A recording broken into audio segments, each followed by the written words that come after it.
Everyone. So आज आमची trip वेंगुर्ल्याला आलेली आहे. काका आले सोबत. काका मला घेऊन आलेले. वेंगुर्ल्याचं लाईट हाऊस आणि कायाकिंग हे दोन गोष्टी आज आम्ही करणार आहे. एक्सायटेड मी कायाकिंगसाठी, बिकॉज इकडे बोटिंग जी असते ती स्वतः करायची असते. आणि हे एंट्रन्स आहे लाईट हाऊसचं. बिकॉज इथे टायमिंग असतो. किती ते किती आहे? संध्याकाळी 7 असतं. 7 बंद असतं. ओके. तर सावरीचा आउटफिट बघू शकता तुम्ही. मॉडेल माझा आउटफिट दाखव.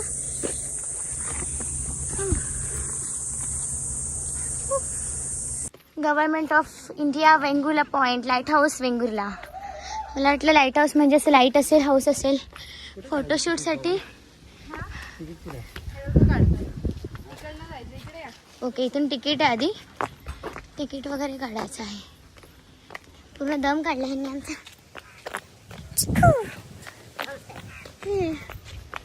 इथे आधी तिकीट काढतो. तिकीट काढून झालं की नक्की काय हे रिव्हील करतो. बाय सी मेरी. येस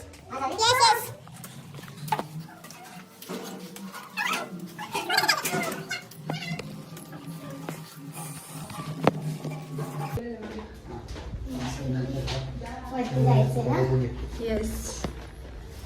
हवा तर इथनंच इथे छान. सो कॅमेरा तू घे आता हो. वरती.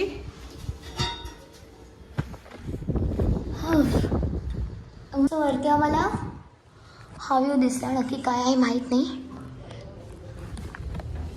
आणि इथून सुपर एवढ्याशा डोरमध्ये बाहेर यायचंय.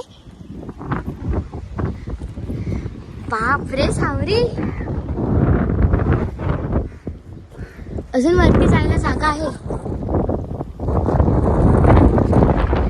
मला वाटलेलं काका लाईट हाऊस म्हणजे लाईट असतील, घरं असतील आणि त्याला फोटोशूटसाठी. हे सौर ऊर्जेचं आहे. हवा का थोडी थंड तर थांब.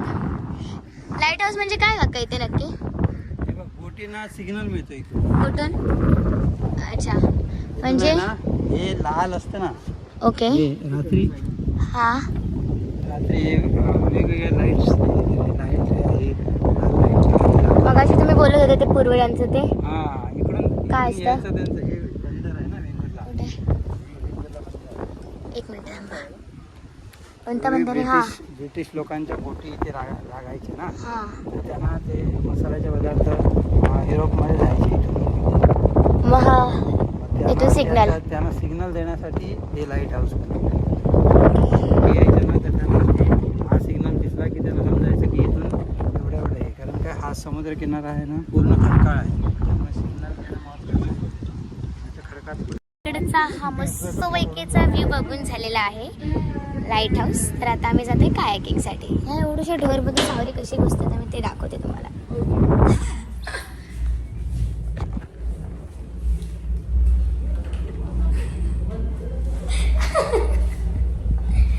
गुड. सो फायनली आम्ही चाललोय कायाकिंग करायला. सो बघू शकतो इकडे कसं करतायत. असंच करायला चाललं किती भारी आहे. ॲक्च्युली हे आम्हाला घातले की याने मला घातले तेच समजत नाहीये. आणि कोले बोलते बाबा भीती वाटते. आता आपण थोडा वेळ अजून करूया आणि मग जाऊया. बस झाली हवं.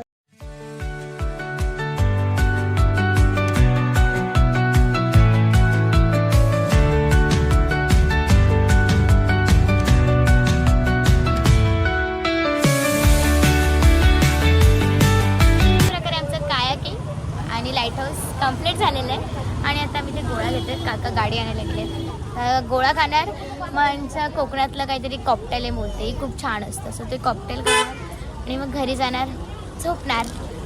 उद्या रील्स करणार एक स्पेशल मराठी तडका लुकमध्ये. आणि मग रात्री मुंबई. सो आता इथून घरी जायचं आहे. छान गेल्या व्ह्यूज जेवढे आपण घेतले तेवढे मला पण पाहिजे गोळा बाबा. फायनली आम्ही आलेलो आता कॉकटेल खायला. तर बघू शकतो याच्यामध्ये काय काय व्हरायटीज आहेत. काजू आहे, चेरी आहे, कॅडबरी आहे, टुटी फ्रुटी, कॉफी पण असते ना. सो आता कशी भेटावं आपण ट्राय करणार आहे. आणि कॉकटेल घेऊन आता मी घरी जाणार आहे. So bye. तर तुम्हाला दाखवण्यासाठी पुन्हा मी रिव्ह्यू शूट चालू केलं.